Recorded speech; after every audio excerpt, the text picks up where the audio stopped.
ഞാൻവാബി case ഇന്ന് supreme കോടതിയിലേക്ക് പോകുന്നൊരു സാഹചര്യമുണ്ട്. അലഹബാദ് ഹൈക്കോടതി വിധിക്കെതിരെ മസ്ജിദ് കമ്മിറ്റി എന്ത് വാദം ഉയർത്തിക്കൊണ്ടാണ് സുപ്രീം കോടതിയെ സമീപിക്കുന്നത്?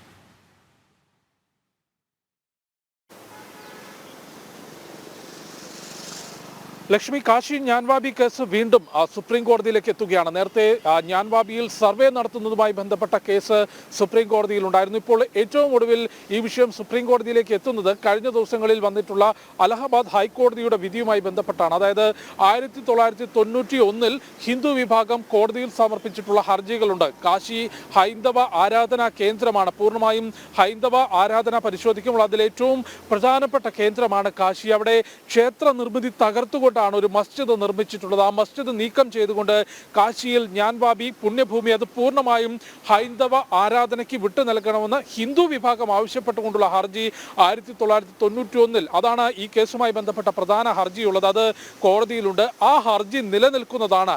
ആരാധനാ നിയമപ്രകാരം, ഹിന്ദു ആരാധനാ നിയമപ്രകാരം ഈ ഹർജികൾ നിലനിൽക്കുന്നതാണ് എന്ന വിധി അലഹബാദ് ഹൈക്കോടതി കഴിഞ്ഞ ദിവസം പുറപ്പെടുവിച്ചിരുന്നു. അതോടൊപ്പം തന്നെ ജില്ലാ കോടതിയോട് ഈ ഹർജികളിന്മേൽ വാദം കേട്ടുകൊണ്ട് 6 മാസത്തിനകം വാദം കേട്ട് തീർപ്പ് കൽപ്പിക്കാനും അലഹബാദ് ഹൈക്കോടതി വിധി പുറപ്പെടുവിച്ചിരുന്നു. ഈ വിധി ചോദ്യം ചെയ്തുകൊണ്ടാണ് മസ്ജിദ് കമ്മിറ്റി സുപ്രീം കോടതിയെ സമീപിക്കാൻ ഒരുങ്ങുന്നത്.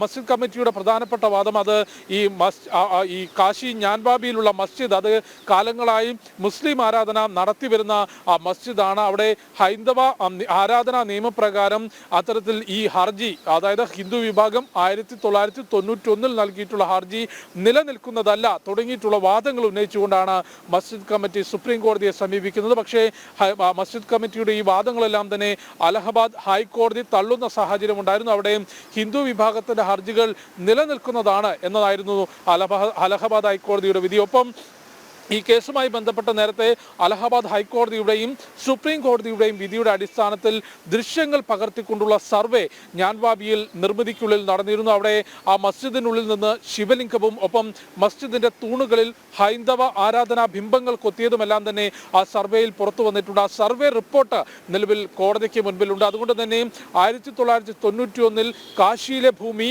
പൂർണ്ണമായും ഹൈന്ദവ ആരാധനയ്ക്ക് വിട്ടു നൽകണമെന്ന ഹിന്ദു വിഭാഗത്തിന്റെ പ്രധാന ഹർജി കോടതി പരിഗണിക്കുമ്പോൾ ഈ സർവേ റിപ്പോർട്ട് ഏറെ നിർണായകമാകും. നേരത്തെ നമുക്കറിയാം അയോധ്യയിൽ രാമജന്മഭൂമി കേസിൽ ഏറ്റവും നിർണായകമായിരുന്നത് അന്ന് അവിടെ ആർക്കിയോളജിക്കൽ സർവേ ഓഫ് ഇന്ത്യ നടത്തിയിട്ടുള്ള സർവേയും അതിന്റെ റിപ്പോർട്ടുമായിരുന്നു. ആ സർവേ റിപ്പോർട്ടിൽ ഒരു ക്ഷേത്രത്തിന് മുകളിലാണ് അവിടെ മസ്ജിദ് നിർമ്മിച്ചത് എന്ന് വളരെ വ്യക്തമായ ശാസ്ത്രീയ പരിശോധനകളുടെ അടിസ്ഥാനത്തിൽ archaeological survey of India report നൽകിയിരുന്നു. ആ റിപ്പോർട്ട് രാമജന്മഭൂമി കേസിൽ ഏറെ നിർണായകമായിരുന്നു. അതിന് സമാനമായ റിപ്പോർട്ട് ഞാൻവാബി കേസിലും കോടതി നിയോഗിച്ച സമിതി നടത്തിയിട്ടുള്ള സർവേ റിപ്പോർട്ടുണ്ട്. ഏതായാലും ആ കേസുമായി ബന്ധപ്പെട്ട് കാശി ഞാൻവാബി കേസുമായി ബന്ധപ്പെട്ട് പ്രധാനപ്പെട്ട ഹർജി, ആ ഭൂമി ഹൈന്ദവ ആരാധനയ്ക്ക് വിട്ടു നൽകണമെന്ന് ആവശ്യപ്പെട്ടുകൊണ്ടുള്ള പ്രധാനപ്പെട്ട ഹർജി നിലനിൽക്കുമെന്ന അലഹബാദ് ഹൈക്കോടതിയുടെ വിധി ചോദ്യം ചെയ്തുകൊണ്ടാണ് ഇപ്പോൾ മസ്ജിദ് കമ്മിറ്റി സുപ്രീം കോടതിയെ സമീപിക്കാൻ ഒരുങ്ങുന്നത്. സമാനമായ കേസ് തന്നെയാണ് മധുരയിൽ കൃഷ്ണ ജന്മഭൂമിയിലും ഇപ്പോൾ നിലനിൽക്കുകയും അടുത്തിടെ സുപ്രീം കോടതിയിലേക്ക് ആ കേസ് എത്തുകയും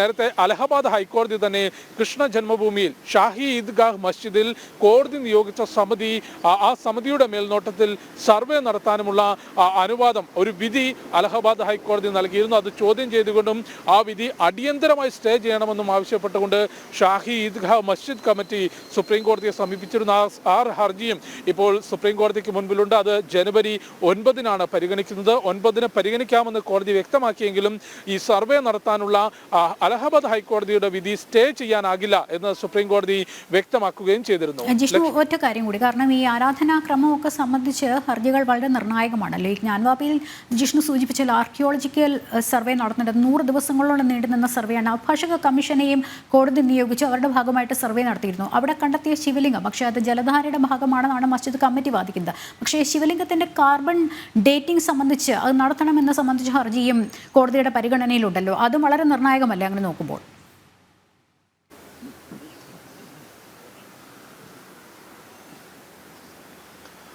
ലക്ഷ്മി, തീർച്ചയായും ഇതിന്റെ കാലപ്പഴക്കം പരിശോധിക്കുന്നതിനും ശാസ്ത്രീയമായ പരിശോധനകൾ നടത്തുന്നതിനും വിശദമായ പരിശോധന ആവശ്യമാണ് എന്നുള്ളതാണ് ഹൈന്ദവ വിഭാഗം കോടതിയിൽ ആവശ്യപ്പെട്ടിട്ടുള്ളത്. നേരത്തെ തന്നെ വളരെ കാലങ്ങൾ നീണ്ടുനിന്ന നിയമ പോരാട്ടത്തിനൊടുവിലാണ് ഇത്തരത്തിൽ ഈ സർവേ നടത്താനുള്ള അനുമതിയിലേക്ക് കോടതി എത്തിയിരുന്നത്. അത് ജ്ഞാൻവാപിയിലെ സർവേ പരിശോധിക്കുമ്പോൾ വളരെ കൃത്യമായി കോടതി നിയോഗിച്ച അഭിഭാഷക കമ്മീഷൻ വീഡിയോ ദൃശ്യങ്ങൾ പകർത്തിക്കൊണ്ടായിരുന്നു ഈ മസ്ജിദിനുള്ളിൽ സർവേ നടത്തിയത്. അവിടെയാണ് ശിവലിംഗവും ഒപ്പം ഈ ശിവലിംഗത്തിനപ്പുറത്തേക്ക് ഈ മസ്ജിദിന്റെ തൂണുകളിലെല്ലാം തന്നെ ഹൈന്ദവ ആരാധനാ ബിംബങ്ങൾ കൊത്തിവെക്കുകയും ആരാധനാ വാക്യങ്ങൾ കൊത്തിവെക്കുകയും ചെയ്തിട്ടുണ്ട്. അതെല്ലാം തന്നെ വീഡിയോ ദൃശ്യങ്ങൾ പകർത്തിക്കൊണ്ടാണ് ഈ സർവേ പൂർത്തിയാക്കിയത്. അതിന്റെ റിപ്പോർട്ട് ഏതായാലും ഈ കേസിൽ ഏറെ നിർണായകമാകും. ഒപ്പം ഈ ശിവലിംഗത്തിന്റെ കാലപ്പഴക്കം പരിശോധിക്കുന്നതിന് കാർബൺ ഡേറ്റിംഗ് പരിശോധന നടത്തണം എന്നുള്ള ആവശ്യം ഇപ്പോൾ കോടതിക്ക് മുൻപിലുണ്ട്. നേരത്തെ സെഷൻസ് കോടതി ആ ആവശ്യം തള്ളിയിരുന്നുവെങ്കിൽ പോലും ആ ആവശ്യമായി ഹിന്ദു വിഭാഗം കോടതിയിൽ മുൻപോട്ട് പോവുകയാണ്. പ്രധാനമായും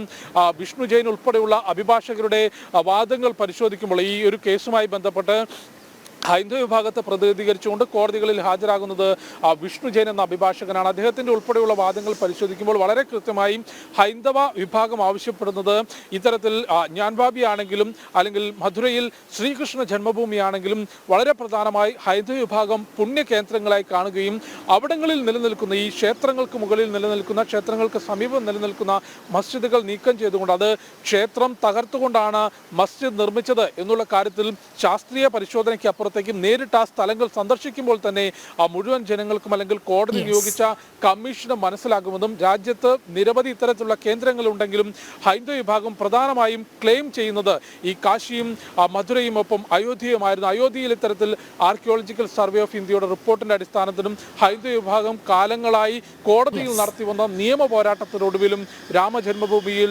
ക്ഷേത്രം പണിയുന്നതിനുള്ള വിധി ഒടുവിൽ സുപ്രീം കോടതിയുടെ ഭാഗത്തുനിന്ന് 2019 പുറത്തു വന്നിരുന്നു. അവിടെ രാംലല്ലയുടെ പ്രാണപ്രതിഷ്ഠ ജനുവരി 22 നടക്കാനിരിക്കെയാണ് കാശിയിലും മധുരയിലും ഹൈന്ദവ വിഭാഗം കോടതി മുറിക്കുള്ളിൽ നിയമ പോരാട്ടം ശക്തമാക്കുന്നത്. ലക്ഷ്മി, വിഷ്ണുവാണ് വിവരങ്ങൾ നൽകിക്കൊണ്ടിരുന്നത്.